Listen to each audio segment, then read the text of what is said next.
Welcome back to Kitchen Gadgets. Today I have a dear friend of mine with me, Jackie.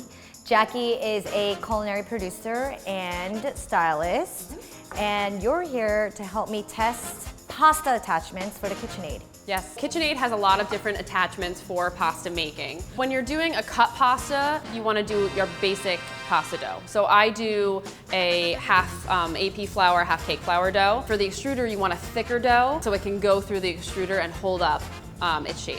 So we're doing two different doughs today. Yes. Got it. So we started out with the sheeter, and to be honest, it worked great and there were really no issues with it. So unless you want to hand crank your pasta, this is your best bet. So let's move on. Shall we make some fettuccine? Yeah, let's make some fettuccine. Okay. So this is the same. It's super easy to attach. Oh yeah. And this is like what you can't do by hand, honestly. It can't be this perfect looking. So now we're doing spaghetti. Okay, here we go. Oh, so satisfying. So my thing with this is that I always feel like this is not actually spaghetti. It's flat. Because spaghetti is like super round. Right? Yeah. So let's cook the fettuccine first. You don't want it to be doughy. You want it to have like a little bite to it.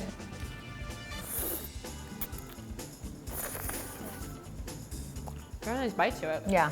Wow. Nice thickness. It's good. It's like a classic fettuccine pasta. Perfect pasta. Spaghetti. After it cooks, it looks a little bit more like spaghetti.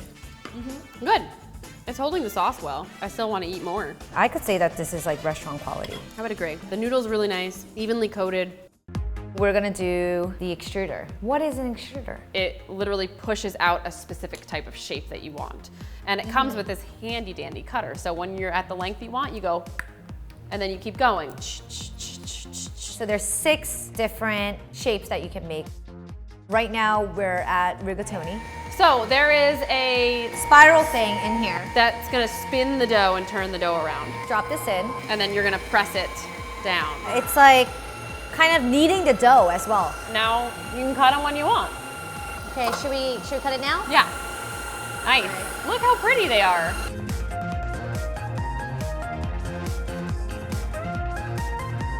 They're really cute, but this is extremely slow. The goal of a rigatoni in general is to really hold that sauce. What we got here, I wouldn't be happy if I got this at a restaurant. What I'm learning and seeing is that these are just kind of thick.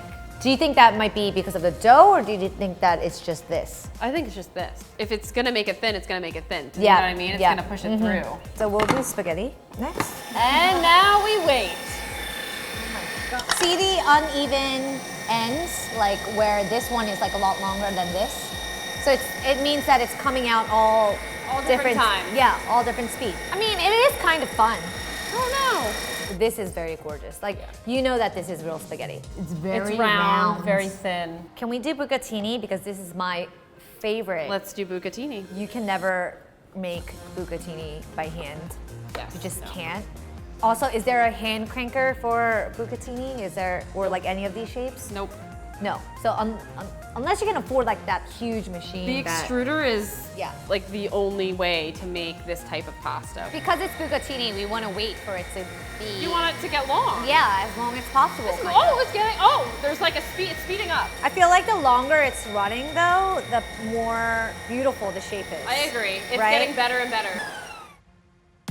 What are we looking for? A really nice fusilli. You want perfect spirals, perfect cuts, and all right, and it goes. Oh my God! It's not going any quicker. Oh my God, but they're all different. It's supposed to be more like twisty.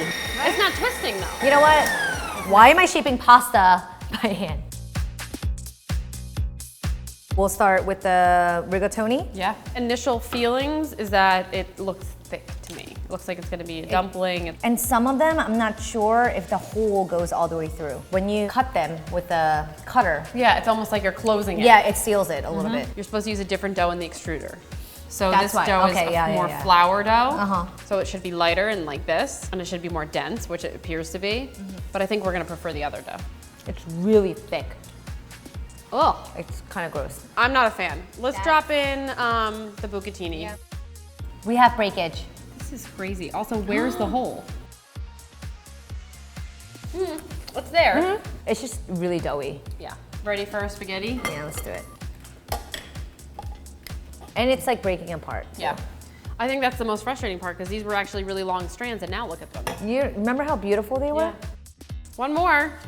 Oh my gosh, they're all so looks terrible. ugly. I don't know what I was hoping for actually. I was hoping for light, airy pastas. Everything uniform. It's a machine after all, right? Yeah.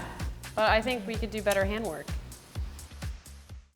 Now we're gonna test the Ravioli Maker. You technically need the sheeter to use the Ravioli Maker. Technically, yes. But if you have a rolling pin at home, you can roll out your pasta dough and do this ravioli. But would it be like super uniform and perfect? No. So this is just a shaper. But it fills too. It fills and but shapes. you have to fill it. It's like, it's interesting.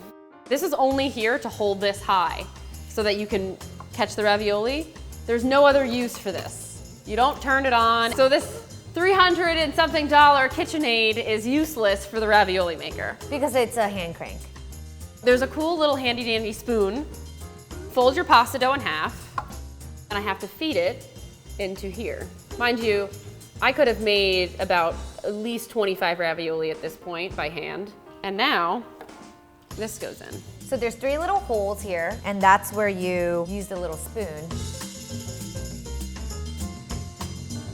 Some of them are empty. So there's loss. There's loss and there's air pockets. Once you get going, it really, like, the main ones look great. Now you have overfill, like, so now it's like you can't continue to make more ravioli. I have to stop, I have to clean the machine.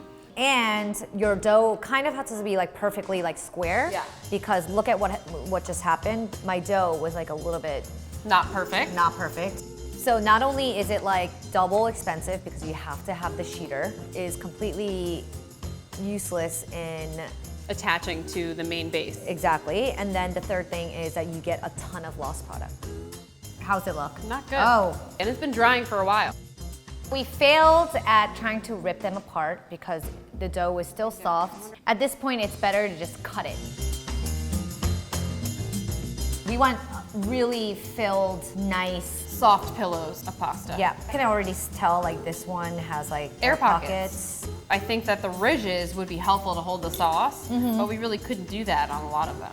And it's just really ugly. It tastes good though. Yeah. The filling's really good.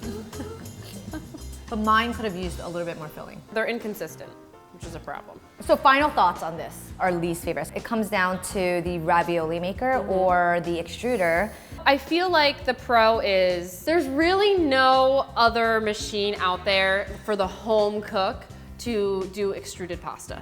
And I guess it's like, if you're like a true pasta lover, then this is like the only thing available. It's just too slow. It's not clean cut. Everything's being extruded at different times, so I can't get a perfect, like, 1 inch.